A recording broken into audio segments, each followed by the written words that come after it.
Bismillahirrahmanirrahim. Kita lanjut pembelajaran kita pada hari ini mengenai kalor dan perpindahannya. Nah, ada yang tahu tidak apa sih itu kalor? Raise hand please. Ada yang tahu kalor itu apa sih? Panas, ya betul. Ibu lengkapi ya. Jadi kalor adalah bentuk energi yang berpindah dari benda yang bersuhu tinggi ke benda yang suhunya rendah ketika kedua benda tersebut saling bersentuhan atau saling bertemu. Nah, ada yang tahu tidak satuan kalor itu apa? Ya betul. Jadi satuan kalor itu adalah joule. Nah, kita lanjut ke pengaruh kalor terhadap suhu zat. Nih, misalkan ibu punya gelas berisi air hangat. Kemudian, spidol ini diibaratkan adalah sebuah gelas yang berisi es batu. Ketika kedua benda ini digabungkan atau bertemu, bersatu, maka apa yang akan terjadi? Es batunya ibu taruh ke air panas, atau sebaliknya. Nah, apa yang akan terjadi? Iya, betul. Es batunya mencair, Bu. Kemudian apa lagi? Airnya tidak lagi panas, Bu, melainkan menjadi normal, menjadi biasa aja, menjadi air hangat. Mengapa demikian? Jadi, jika suatu zat menyerap kalor, maka suhunya akan tinggi, akan naik. Dan sebaliknya, jika suatu zat melepas kalor, maka suhunya akan menurun, akan turun, akan menjadi rendah.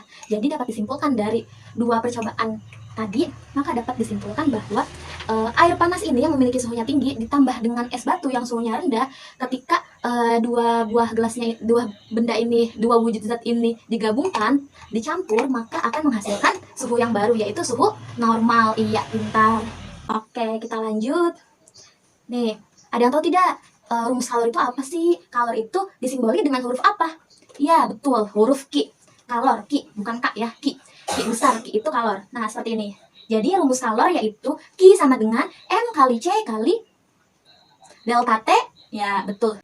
Selanjutnya ada pengaruh kalor terhadap perubahan wujud zat. Nah, ada yang tahu tidak wujud zat itu ada berapa? Ya, pintar. Ada 3. Apa saja, Bu?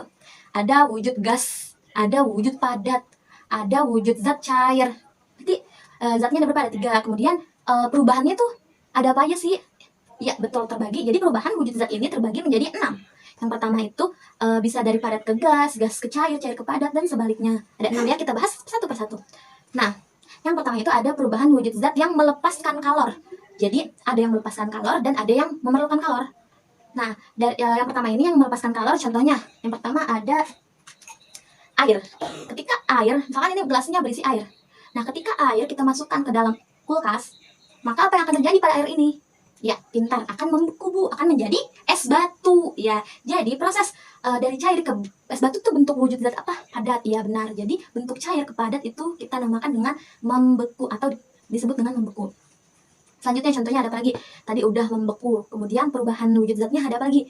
Mengembun. Ya, misalkan pada pagi hari ketika kita melihat tumbuhan atau daun, pasti ada cairan-cairan kecil di atasnya. Apa sih itu, Bu? Kenapa ada seperti air tapi bentuknya bulat-bulat gitu, kecil, tapi kayak apa ya? Ya, itu dinamakan dengan mengembun. Apa sih itu mengembun, Bu? Jadi mengembun adalah proses perubahan wujud zat gas menjadi cair, disebut mengembun. Nah, selanjutnya apa nih yang ketiga? Yang ketiga ada mengkristal. Ya, pintar sekali. Jadi yang mengkristal itu apa sih, Bu? Jadi mengkristal adalah proses perubahan wujud zat gas menjadi padat. Contohnya apa? Contohnya bola-bola salju. Kan salju yang tadinya tidak ada nih, gas tidak terlihat, menjadi ada padat seperti es batu, kan layaknya padat. Kita bahas mengenai perubahan wujud zat yang memerlukan kalor. Apa aja sih, Bu? Sisa yang tadi 6 udah diambil 3, jadi sisa 3 lagi. Ada apa aja? Ya, yang pertama ada mencair atau melebur. Contohnya kebalikannya tadi dari membeku. Contohnya ketika kita ambil es batu dari dalam kulkas, kemudian kita taruh di tempat yang terbuka, maka apa yang akan terjadi pada es batu tersebut? Ya, pintar, akan mencair, Bu. Nah, proses dari padat ke cair itu dinamakan dengan mencair atau melebur. Kemudian ada apa lagi? Tadi udah mencair atau melebur. Terus yang kedua ada menguap, ya. Contohnya ketika kita memasak air di dalam panci di atas kompor.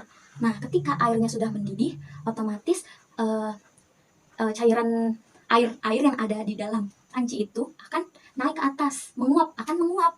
Jika didiamkan saja ketika sudah mendidih, tidak dimatikan kompornya, lama-kelamaan air tersebut yang berada di atas, yang di dalam panci itu akan habis. Mengapa demikian, Bu? Karena proses terjadinya menguap itu dari cair ke bentuk gas, jadi habis gitu.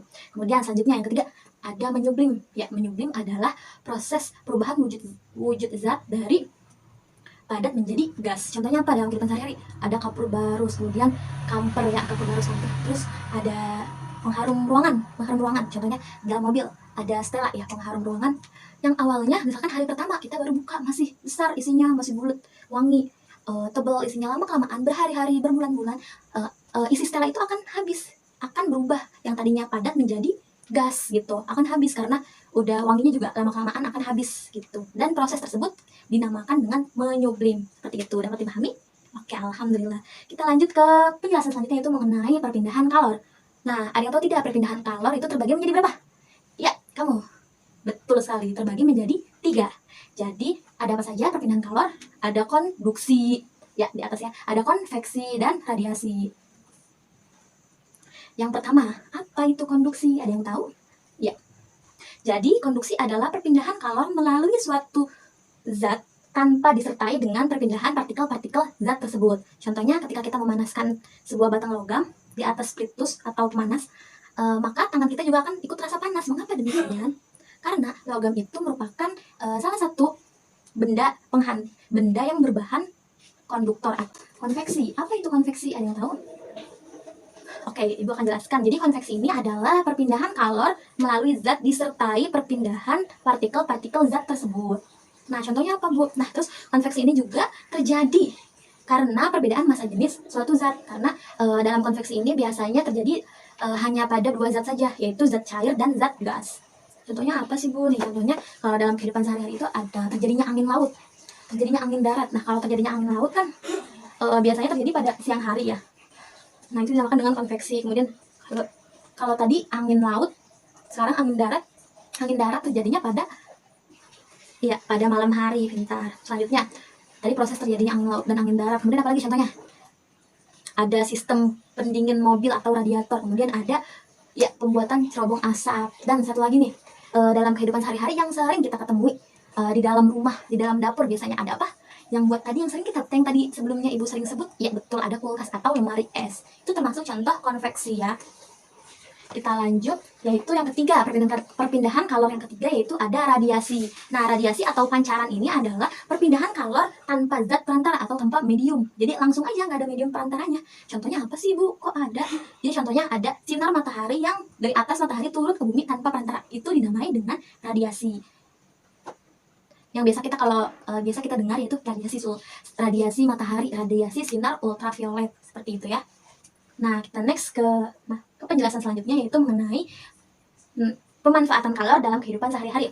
Nah, di sini ada gambar panci. Nah, kenapa sih panci itu termasuk pemanfaatan kalor dalam kehidupan sehari-hari? Karena panci adalah sebuah bahan yang tadi kita sudah sebutkan. Panci ini termasuk bahan apa yang tadi kita pelajari? Ya betul, konduktor, Bu. Pancinya konduktor. Kemudian kalau gagang sama penutupnya itu hitam. Kenapa hitam? Kenapa nggak sama-sama aluminium juga? Ya, itu disebut apa? Pegangan panci sama penutupnya disebut berbahan isolator. Ya, mengapa demikian? Karena agar memudahkan aktivitas manusia dalam kehidupan sehari-hari. Namanya juga pemanfaatan kalor dalam kehidupan sehari-hari. Kalau misalkan pemegangnya panas, kita gimana cara memindahkan panci dari atas kompor ke meja makan misalkan, ke meja dapur?